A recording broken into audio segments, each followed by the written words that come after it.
अस्सलाम वालेकुम एवरीवन, कैसे हैं आप सब लोग। उम्मीद है कि आप सब लोग ठीक होंगे, चाहोगे खैरियत से होंगे। आज की वीडियो का करते हैं आगाज़। Here I will present you the most important topic which is delegated legislation. तो सबसे पहले जब भी हम कोई क्वेश्चन स्टार्ट करते हैं तो हम लोग उसके अंदर जो है वो इंट्रोडक्टरी पैराग्राफ मेंशन करते हैं, और उसका बेसिक पर्पस ये है कि हम एक सिनेरियो क्रिएट कर देते हैं कि जिससे हमें कोर कॉन्सेप्ट का जो है वो पता चल जाए, यानी कि बेसिक आइडिया क्या है उस टॉपिक का, उसके स्पेसिफिक पॉइंट्स क्या हैं, या हम क्या क्या चीज़ उसके अंदर डिस्कस करेंगे।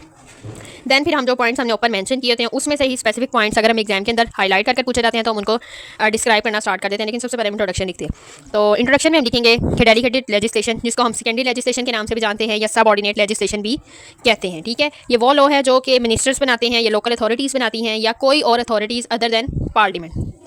बेसिकली हमें पता है कि पार्लियामेंट जो है वो लेजिस्लेटिव बॉडी है। जो भी लेजिस्लेशन होती है वो पार्लियामेंट के थ्रू ही होती है, पार्लियामेंट के मेंबर्स के थ्रू ही होती है। लेकिन डेलीगेटेड यानी कि किसी को डेलीगेट करना पावर, किसी को ग्रांट करना, तो इसलिए इसको हम कहते हैं सेकेंडरी लेजिस्लेशन या फिर सब ऑर्डिनेट लेजिस्लेशन।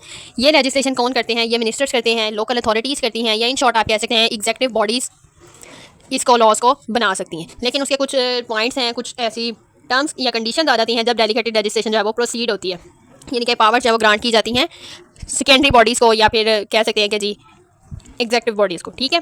तो वो कहता है कि is a law made by ministers, local authorities और other bodies under authority granted by a parent act of parliament. बेशक हम इसको जो है पावर ग्रांट करते हैं, लेकिन वो जो पावर है वो एक्सरसाइज किसके अंडर होती है? वो अथॉरिटी के अंदर होती है जो पार्लियामेंट का एक्ट होता है, ठीक है। वो कहता है it allow for detail regulation without primary legislation, यानी कि ये लॉज बना सकती है लेजिस्लेशन के बगैर भी, यानी कि लेजिस्लेटिव बॉडी के बगैर भी कुछ लॉज बना सकती है डेलीगेटेड लेजिस्लेशन, क्योंकि उसको पावर ग्रांट कर दी जाती है। देन वो कहता है laws made by an administrative body, उसको हम कहते हैं जी डेलीगेटेड लेजिस्लेशन। ये था जी इंट्रोडक्शन, जिससे हमें पता चल गया जी डेलीगेटेड लेजिस्लेशन के और क्या नाम है। The first one is secondary, the other name is subordinate, और another point which we determine from the preamble statement वो है जी कि ये कौन बनाते हैं? मिनिस्टर्स बनाते हैं, लोकल अथॉरिटीज़ बनाती हैं, जिसे हम एग्जीक्यूटिव बॉडीज़ कहते हैं, तो लॉ इनेक्टिंग बॉडीज़, ठीक है। और एक और बात हमें तो पता चली कि ये जो मिनिस्टर्स या लोकल अथॉरिटीज़ लॉज बनाते हैं, ये किसके अंडर लॉज बनाते हैं? Under the authority of parent act of parliament. और फिर हमें एक और बात पता चली कि क्या करते हैं कि ये डिटेल रेगुलेशन करते हैं, और ये वो लॉज हैं जो कोई भी एक एडमिनिस्ट्रेटिव बॉडी बनाती है।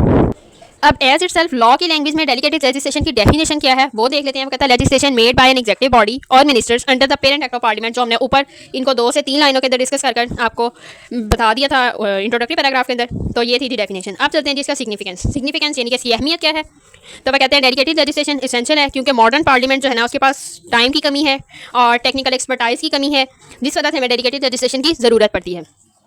और फिर हमें फास्ट चेंजिंग सोसाइटल इशूज़ के लिए भी जो है वो फ्लेक्सिबिलिटी की ज़रूरत है, टेक्निकल एक्सपर्टाइज की ज़रूरत है। इसी वजह से एग्जीक्यूटिव ब्रांच को अलाउ किया जाता है कि वो इमरजेंसी के अंदर स्विफ्टली जो है वो रिस्पॉन्स करे और जितने भी लोकल रूल्स हैं ना उनको टेलर करे, ताकि कंट्री के अंदर जो है वो rules and regulation efficiently proceed हो सके, ठीक है। तो अब सिग्निफिकेंस में वो कहता है कि delegated legislation is essential because modern parliament lake the time, technical expertise and flexibility for complex fast changing societal issue. It allowed the executive branch to respond swiftly to emergencies and tailor local rules while maintaining parliamentary oversights, ठीक है। आपको जब भी delegated legislation का question आता है ना तो उसके 3 एस्पेक्ट्स बेसिकली आते हैं आपको। सबसे पहले वो पूछते हैं कि जी डेलीगेटेड लेजिस्लेशन क्या है, और फिर इसका जो फर्स्ट एस्पेक्ट आपसे पूछा जाता है वो आता है जी necessity of delegated legislation. Another aspect के जी लेजिस्लेटिव और judicial control of delegated legislation. और फिर इसके अलावा जो एक और एस्पेक्ट आता है वो आता है जी इसकी क्लासिफिकेशन का। तो ये क्वेश्चन प्रोलॉन्ग ना हो जाए इसलिए हम इसे जो है ना वीडियोस के अंदर जो है वो डिवाइड कर देंगे पार्ट्स के अंदर। तो आज की वीडियो के अंदर मैं कवर करूँगी इसकी नेसेसिटीज़ को, कि नेसेसिटी ऑफ डेलीगेटेड लेजिस्लेशन क्या है, और नेक्स्ट हम इसके कंट्रोल और अकाउंटेबिलिटी को देखेंगे, जिसके अंदर हम लेजिस्लेटिव कंट्रोल और जुडिशियल कंट्रोल को देखेंगे, और इंशाल्लाह उससे नेक्स्ट वीडियो के अंदर हम इसकी कंप्लीट डिटेल क्लासिफिकेशन को डिस्कस करेंगे कि डेलीगेटेड लेजिस्लेशन की क्लासिफिकेशन कितनी काइंड्स की होती है। तो लेट्स प्रोसीड द क्वेश्चन के जी नेसेसिटी ऑफ डेलीगेटेड लेजिस्लेशन। तो नेसेसिटी में सबसे पहले जो हमने सिग्निफिकेंस में देखे थे वही पॉइंट इसके नेसेसिटीज़ हैं, लेकिन हम उनको पॉइंट की फॉर्म में यहाँ मेंशन करना स्टार्ट करते हैं। The first one is technical expertise. वो कहता है कि कुछ स्पेसिफिक एरियाज़ होते हैं या स्पेसिफिक सब्जेक्ट्स होते हैं जिनके अंदर जो है वो लेजिस्लेशन जो है वो legislative body as itself जो है वो कुछ भी लेजिस्लेशन प्रोसीड नहीं कर सकती, या कोई भी लॉ इनेक्ट नहीं कर सकती, लॉ मेकिंग नहीं कर सकती। उसको किसी स्पेशलाइज्ड लीगल पर्सन की ज़रूरत होती है उस स्पेसिफिक एरिया के लिए, इसलिए यहाँ पर वो कहते हैं कि टेक्निकल एक्सपर्टाइज। तो वो कुछ इसको इस तरह से डिस्क्राइब कर रहे हैं। वो कहता है specific subject areas like environmental, aviation and technology require specialized knowledge possessed by ministers rather than general politician. ये एक जनरल पॉलिटिशियन जो है वो ना ही टेक्नोलॉजी पे उस तरह से वर्कआउट कर सकता है, ना इन्वायरमेंटल चेंजेस पे कर सकता है, ना एविएशन पर कर सकता है। ये सब जो है ना इनके लिए हमें स्पेसिफिक मिनिस्टर्स जो है वो अपॉइंट करने पड़ते हैं, या स्पेसिफिक जो मिनिस्टर्स हैं उनके पास इसकी नॉलेज होती है रादर देन जनरल पॉलिटिशियन, यानी कि किसी एक सियासतदान के अलावा। ठीक है, एक सियासतदान इन सब चीज़ों पर फोकस नहीं कर सकता, इसीलिए हमें जो है वो डेलीगेटेड लेजिस्लेशन की जरूरत पड़ती है कि वो कुछ पावर जो है वो इन मिनिस्टर्स को डेलीगेट कर देता है कि इन फील्ड से रिलेटेड या इन स्पेसिफिक एरिया से रिलेटेड अगर कोई लॉ इनेक्ट करवाना है, लॉ जो है वो मेक करना है या लॉ के अंदर अमेंडमेंट करनी है, तो वो स्पेसिफिक मिनिस्टर जो है या वो स्पेसिफिक एग्जेक्टिव बॉडी जो है ना वो उसके अंदर लॉ को जो है वो बनाएगी भी, यानी कि उधर वो जो है उसको डेलीगेटेड लेजिस्लेशन प्रोवाइड कर दी जाती है। Another point is flexibility and adaptability. तो वो कहता है कि डेलीगेटेड लेजिस्लेशन जो है वो अमेंड भी कर सकती है और अपडेट भी कर सकती है क्विक चेंजेस को। वही बात कि अब इन्वायरमेंटल चेंजेस से रिलेटेड जो फैसले लेने हैं, जो लॉ बनाना है या जो लॉ अमेंड करना है, उसके लिए वही बात कि फ्लेक्सिबिलिटी और अडेप्टेबिलिटी के लिए उन्होंने डेलीगेटेड लेजिस्लेशन को कहा कि उसकी ज़रूरत पड़ती है कि हमें लेजिस्लेटिव बॉडी के पास ही जाना पड़ता, हर लॉ बनवाने के लिए इन्वायरमेंट से रिलेटेड आपको पार्लियामेंट के पास ही जाना पड़ता। ठीक है, तो उससे रिलेटेड इन्वायरमेंट से रिलेटेड जो मिनिस्टर होगा हम उसके पास जाएंगे, या वो जो है उससे रिलेटेड खुद ब खुद इन्वायरमेंट से रिलेटेड जो भी हमारी वो एज़ पर नीड जो लॉ बनाना होगा तो वो बना दिया जाएगा। जैसे स्मोक और फॉग के सीजन के लिए आपके पास स्पेसिफिक आते हैं जी, ऑर्डिनेंस आ जाते हैं, ऑर्डर आ जाते हैं, एक्ट आ जाते हैं जी, स्कूल टाइमिंग से रिलेटेड और सब चीज़ें। तो ये बात आ जाती है यहाँ पर फ्लेक्सिबिलिटी और अडेप्टेबिलिटी में। फिर आ जाता है जी इमरजेंसी सिचुएशन। तो वो कहता है government can rapidly response to emergencies by making immediate and temporary laws. अब इसी तरह अगर हमने ऊपर देख लिया जैसे टेक्निकल एक्सपर्टाइज में, तो जो स्पेसिफिक मिनिस्टर होगा वो अपने उस स्पेसिफिक सब्जेक्ट एरिया से रिलेटेड अगर कहीं भी कोई इमरजेंसी की सिचुएशन आ जाती है तो वो अपनी इमरजेंसी की सिचुएशन के लिहाज से रिस्पॉन्स करेगा, या तो वो टेम्परेरी तौर पर लॉ को जो है वो इनेक्ट कर देगा, या फिर अमेंड कर देगा, या फिर रिजेक्ट कर देगा। तो ये सब चीज़ें जो है डेलीगेटेड लेजिस्लेशन की वजह से ही पॉसिबल है। Another necessity of delegated legislation is local needs, कि आपको जो है वो अपने आवाम के लिए, अवामी ज़रूरत के लिए, आवाम की ज़रूरत के लिए कुछ ना कुछ लॉज बनाने पड़ते हैं। तो वो कहता है it allow local authorities to make by laws tailoring rules to specific requirements, यानी कि वही बात कि जिस तरह लोकल नीड्स की अराइज होंगी वैसे वैसे लॉज बनते जाएंगे, या तब्दील होते जाएंगे, या फिर ख़त्म होते जाएंगे।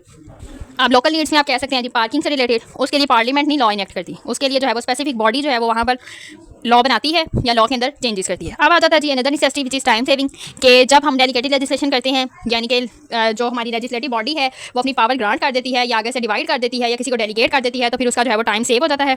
वो कैसे टाइम सेव हो जाता है? वो कहता है it's a parliamentary time allowing for more efficient law making, कि यानी कि वो फिर एक स्पेसिफिक सब्जेक्ट के ऊपर जो है ना कॉन्स्टेंट फोकस कर जो है वो एफिशिएंट लॉ मेक करता है एज कम्पेयर टू, वो कहते हैं कि जब एक ही इंसान के पास 4-5 चीज़ों को हैंडल करना हो तो उसके लिए मुश्किल होता है, उसका फोकस जो है वो डाइवर्ज हो जाता है। तो वो डाइवर्जन से बचाने के लिए या डाइवर्जन को अवॉइड करने के लिए ये डेलीगेटेड लेजिस्लेशन जो है वो नेसेसिटी है। फिर आ जाता है जी रिड्यूस पार्लियामेंट्री प्रेशर, ये भी वही बात कि जितने कम पार्लियामेंट के ऊपर प्रेशर होगा उतना ही उसका फोकस जो है वो अपने गोल पर होगा, उतना एफिशिएंट लॉ मेक होगा, उतना एफिशिएंट जो है वो पॉलिसी को प्रोसीड किया जाएगा। तो वो कहते हैं they are constantly busy in passing bill और act, hence it is difficult for parliament to make law in details, कि यानी कि पार्लियामेंट के लिए मुश्किल है, वो लॉ बना देता है लेकिन उसको उसकी वजाहत करना या उसको इनेक्ट करना एग्जेक्टिव बॉडी का काम होता है। एग्जेक्टिव बॉडी को जो पावर दी जाती है उस इनेक्टमेंट की या फिर कह सकते हैं कि उस लॉ को प्रोसीड करने की, उसे हम कहते हैं डेलीगेटेड लेजिस्लेशन, यानी कि उसको पावर अलॉट कर दी जाती है, डेलीगेट कर दी जाती है कि वो उस लॉ को बना दे अपने तरीके से। The above whole discussion is about delegated legislation and necessity of delegated legislation.